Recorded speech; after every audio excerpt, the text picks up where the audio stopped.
Hi friends, I'm Meliora. Welcome to my channel. Today's topic of the conversation is gonna be a little bit sour, maybe not so little. We'll see how it goes. We'll see how emotional I get as the time progresses. The thing is, I buy a lot of perfumes. I try to sample them first before I buy them, but sometimes there's just not enough time in the world for me to sample everything and to spending the time and energy of acquiring a decant, to figuring out a sample situation. A good deal comes by, you know, somebody's selling them secondhand for like decent discount, and I just kind of jump into it. Sometimes I purposefully buy bottles by new houses to me that for whatever reason, you know, interested me and I wanted to explore the way they approach blending perfumes. However, as you can imagine, a lot of those are just not working out for me subjectively and personally for me to wear as perfumes on myself. Every once in a while I do it for review purpose. I try to kind of avoid buying things for the channel. I don't really see this as a good investment of my time or money. I do prefer to have more motivation behind my purchases rather than just, oh, I could review this, or like this is hyped right now. It's just not my thing, I guess. Okay, without further ado, I've been trying to kind of postpone this moment because I know that I'll get hate with some of these. If you like any of the perfumes that I'm gonna mention, remember that if you like them, you should wear them. Nobody should tell you what to like. This is just something for your consideration and maybe even just for the sake of entertainment value. We cannot like everything on ourselves, so that means that all of these bottles will be appearing on Mercari, on my page, and possibly on eBay. And if you really want to get that bottle for a really deep discount, you know where to go. First one, this laying right on top, is my first and last attempt at try Judith Leiber Perfumes.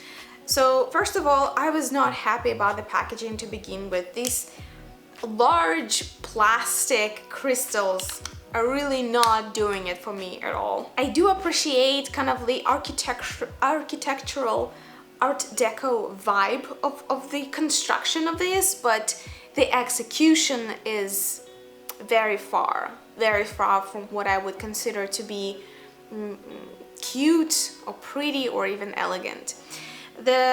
The juice inside, Judith Leiber Night, was very highly hyped by one of the perfume bloggers that I watch. And again, no complaints from me. People love what they love. This is, to me, is a kind of fruity, sweet perfume that is making small steps toward darker and more resinous gourmands, but it doesn't quite get there. So it's not really dark or very evening-like, it's kind of hovering in between. If you like Britney Spears perfumes like Midnight Fantasy, if you like sweet, sugary, syrupy perfumes, and you really consider yourself a connoisseur of all like 50 shades of liquid caramel sweetness, this might be quite a precious and very cheap buy. It's absolutely not what I consider to be my comfort zone. I didn't like the packaging. Some of you probably who've been with me for a while know that I'm a packaging snob. I'm very particular about the tactile and the materials that go into the packaging. For that reason, I'm not like the biggest fan of niche houses that package their juices in the cheapest possible glass. I appreciate the craft of the blending the perfume, but I think there's way more that goes into a perfume rather than the juice itself. Perfume is a luxury, and I would like that luxury to be conceptually appealing and inspirational from head to toe. So this is just not doing it for me. This is cheap. This is pleasant. I can't see a lot of people hating on this perfume, but to me it's flat, it's uninspiring, it's just cheap all around. So not for me. Now let's just jump straight in the opposite direction. Pretty expensive niche. Tiziana Terenzi. Again, a cult following of Tiziana Terenzi consists mostly of people who adore zesty, grabby, animalic musks. Not my cup of tea again. I'm very picky about the musks that work for me, and Tiziana Terenzi musks are what is now called beast mode. They follow you around whether you like it or not, and the one that I have here, Kirke, which is kind of a very fruity pineapple type of musk. So it seems juicy and almost fresh as the pineapple could be, but it's so sour and it's so potent that after doing even like one spray, that this fragrance just smothers me with insisting, annoying, the most annoying and sour musk that I probably have ever experienced. So that I got from Scentbird. This is like a decant. I probably have worn 3 milliliters trying to kind of make peace with it and find a way to wear the Tiziana Terenzi musks, and I can't, not for me. It's just the whole house, as I realize, is not for me. The next one is also my exploration of a niche house. This is Nicolai, Parfumeur Créateur. Patricia Nicolai comes from a family, well-known family of perfumers, and she kind of created a niche for herself with this particular business venture. I tried, I think, 4 perfumes from the house of Nicolai, and I realized the more I sampled them, the more I realized just the way that they assemble them in the kind of central notes, maybe like the way they compose their bases. They certainly have a DNA to their perfumes, a kind of recognizable character that you can notice across different creations, across different blends. Unfortunately, it just doesn't work with my nose. It's not even the matter of skin, it's not the matter of notes or ingredients, just my nose, for whatever reason, hates on the way they blend. So this one is the last one that I haven't sold yet. They actually sell pretty well because they're not that easy to find, so when you sell them on a discount, people kind of grab them very quickly. This is Rose Royale. This is, to me, a rose that's reminiscent of Tea Rose by Parfumeurs Workshop. This is certainly a deeper, a little bit more complex blend, but in many ways this is this wild British garden kind of rose bushes. I don't see anything royal about this rose, to be honest, and to me it again borders on being both oily and sour. Not my favorite way, not my favorite interpretation of a rose. So that's whole house I put on pause. I just don't think it's gonna work for me personally, and this is the last perfume that I hope somehow to find the second home for. Another perfume, a historic perfume house, now I think it's fair to call it niche. This is Cajon, which was created by a Russian immigrant in France. And back in the day, they were kind of like the Gatsby's of their day. They had lavish displays with perfume fountains, and they kind of were trying to bedazzle their clientele with the display of hedonistic luxury in their boutiques. The Cajon blends, as I'm learning now, also have very characteristic vintage, kind of 70s style as they compose their perfumes. Here I have a huge bottle. How much is this? I think it's like at least 100 ml, maybe 150, of their Parfum Sacré. I thought there was just this perfume that I didn't like. To me, it's that kind of vintage that I don't vibe with. There are a lot of different ways to be vintage, and some of them I truly love, and most of those, like I guess L'Or Bleu would be a good example, a kind of vintage type of smell that I adore. Parfum Sacré to me is the quintessence of dated.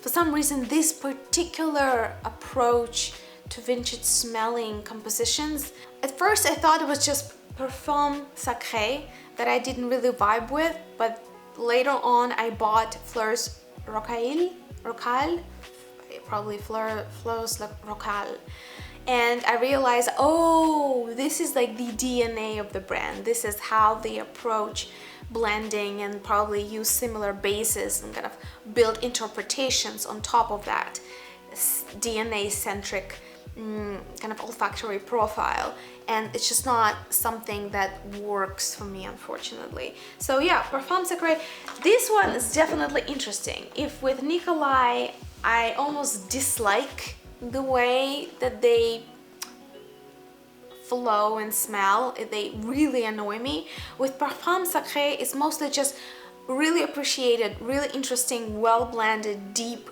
interesting, just not for me. This is a kind of cult favorite, which is very affordable, has been through a number of reformulations, as people say. Like, we don't really know, companies don't share that kind of information willingly. This is Eden by Cacharel, a mermaid type of fragrance. So it's very swampy, it's jungle-like, tropical, wet, a little bit smothering for that particular. It kind of depends where you fall on that spectrum. For some people it's lavish and humid. For some people like me, it's smothering. Unfortunately, it has tuberose in it, which gives me headaches without a fail every single time. I'm kind of curious what particular molecules that compose the tuberose accord that I react to so strongly, because I wish I knew that and could avoid them, but since perfume companies don't share the ingredients that they put in their perfumes, there's no way of me actually knowing what I'm so allergic to that I get migraines every time I sense it. We'll never know. So always trial and error for me. So a headache of a perfume for me. I wish it was a little bit more deep, the way that Parfum Sacré by Caron is. There's something a little bit flat in the way this opens up, but maybe it's just me. Nevertheless, interesting perfume. If you do enjoy kind of the tuberose centric scents, if you are curious about a mermaid, swampy, tropically humid type of perfume, Eden, try this one. That might be exactly what you're looking for, but it's not for me. Another one that I fell in love with the packaging. Very whimsical, very kind of fairy tale type of packaging. This is BlackXS Potion by Paco Rabanne. I know that Paco Rabanne is one of the best sellers when it comes to designer perfume houses, because they really know how to make mass market gourmands. And I don't know why, because it's the antithesis of what I like. Mass market gourmands is like the worst type of perfume blend for me personally. Nevertheless, every once in a while, I guess I have to kind of dip my toes into it and see, did anything change in the liquid sugar planet? And I get something like this. I was like, oh, nothing. I still hate it. Okay, till next visit. So yeah, BlackXS Potion, sweet, liquid, caramelly, sugary kind of thing. I can't even tell it apart from thousands of our perfumes that are similar to it on the market. The only thing that goes for it in my book is the packaging. I find it's really adorable. So the BlackXS Potion, I would gladly sell for someone who wants to just a juicy addition to something that they already love. But if you are looking for a little bit more sophisticated gourmands, this is not where to look for it. Just in my not so humble opinion. Another blind buy. I do find that Oscar de la Renta fragrances have a lot of very wearable, in a good way, you know, unobtrusive, pleasant, kind of like Penhaligon's, but much cheaper. way that they compose florals. And I do like this kind of the floral line that they have. One of my favorites is Spirit d'Oscar, which also comes with a similar packaging, and I absolutely love their Midnight Amber, which is like a black floral flower like this. So I tried their lavender. This is the lavender. I don't think it even has a page on Fragrantica, so it's very hard to find any information about this perfume. So if you like Guerlain, Mon Guerlain, you might find this interesting, because this is a gourmand lavender, similar to how Mon Guerlain is. It's just, again, not my cup of tea. I don't like gourmand lavender, let's face it. I tried quite a few versions of that, and I'm super happy to make a separate video about lavender fragrances in my collection if you're curious, the best and the worst. But the gourmand lavender, similar to lavender syrups, it just never works for me. I do like spicy lavender, I do like lavender fougères, and I absolutely adore dry, minty kind of lavender. The one that's just so airy and kind of like high altitude in the way that it flows in space. That's my kind of lavender. The sweetest lavender I love, it's Burberry Brit Rhythm, but that's about how far I would go with sweet lavender. This is unmistakably gourmand lavender scent. If you like the kind of thing, I'm looking for a second home for this one. Laurent Mazzoni. According to the press, the bad boy in the perfume world, which is by now is already a cliche. Like every single perfumer or sort of namesake perfume creator claims himself to be some kind of bad boy. Take it, Kilian, Tom Ford, I mean, you name it. The only one who I think didn't really cross that line of trying to be a bad boy is Serge Lutens, who just maintain a very idiosyncratic, quirky weirdness and mystique about his own persona and the way he approached creating perfumes. When it comes to like all other houses, every time there is a public persona attached to it and it's a man, we're just like, we have to deal with all of this marketing garbage of a bad boy. I don't know, just maybe it's me. So I was already not super enthused about the brand, but I heard good things from people who know their niche perfume, so I decided to give it a try. Which is called Vol d'Hirondelle, if I'm pronouncing it correctly. It's eau de parfum. I think it translates as flight of a swallow. This is supposed to be a zesty, very potent kind of shipper.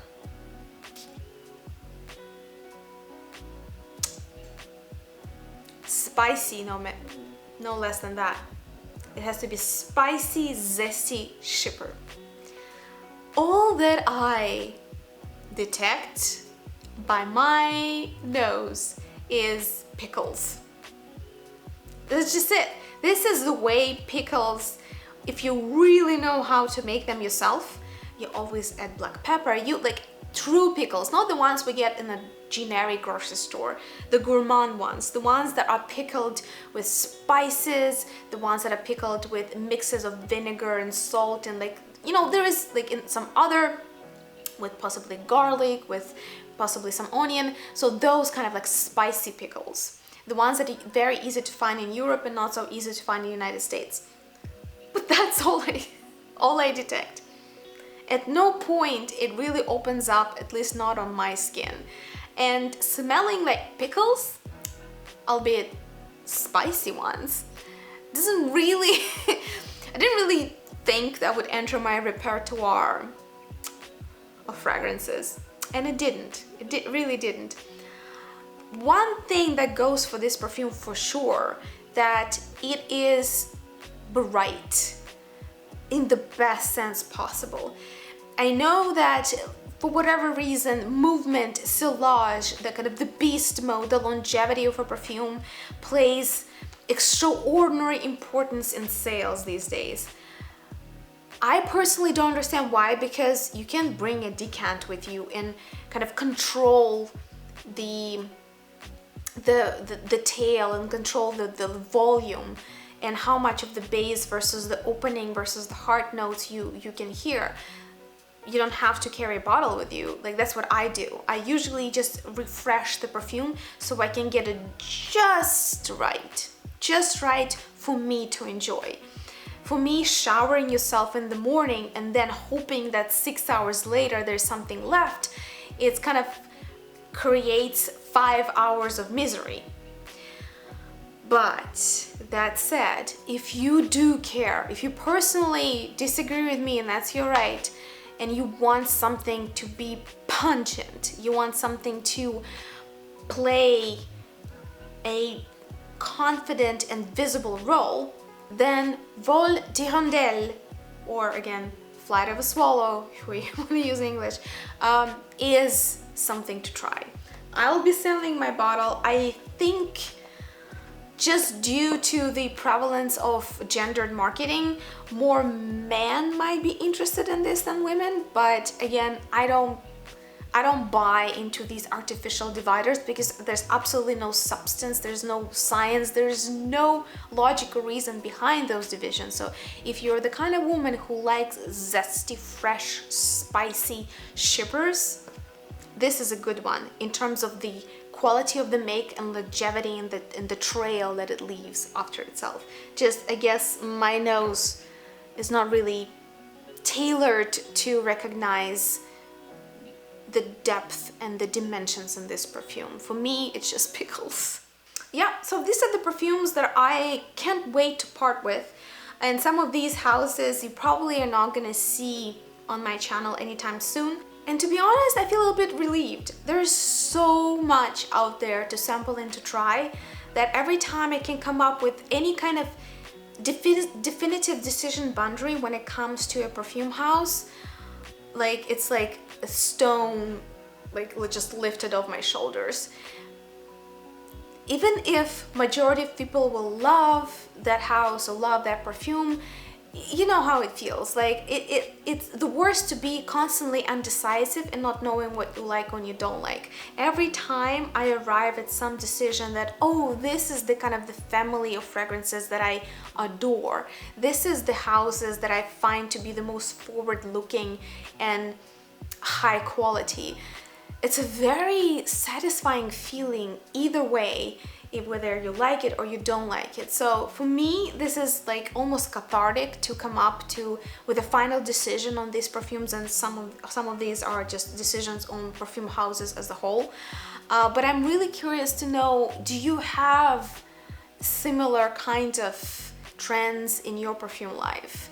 Like other houses that you kind of kept trying and then just realized that no, that's not gonna work. We're not meant for each other, at least not for the next N years, you know? Let me know, like I'm kind of curious. Is it the same way for others, or do you constantly flick back and forth, love it or hate it, or are your decisions usually final? I'll be waiting for your comments. Thank you so much for watching, and I'll see you in the next video.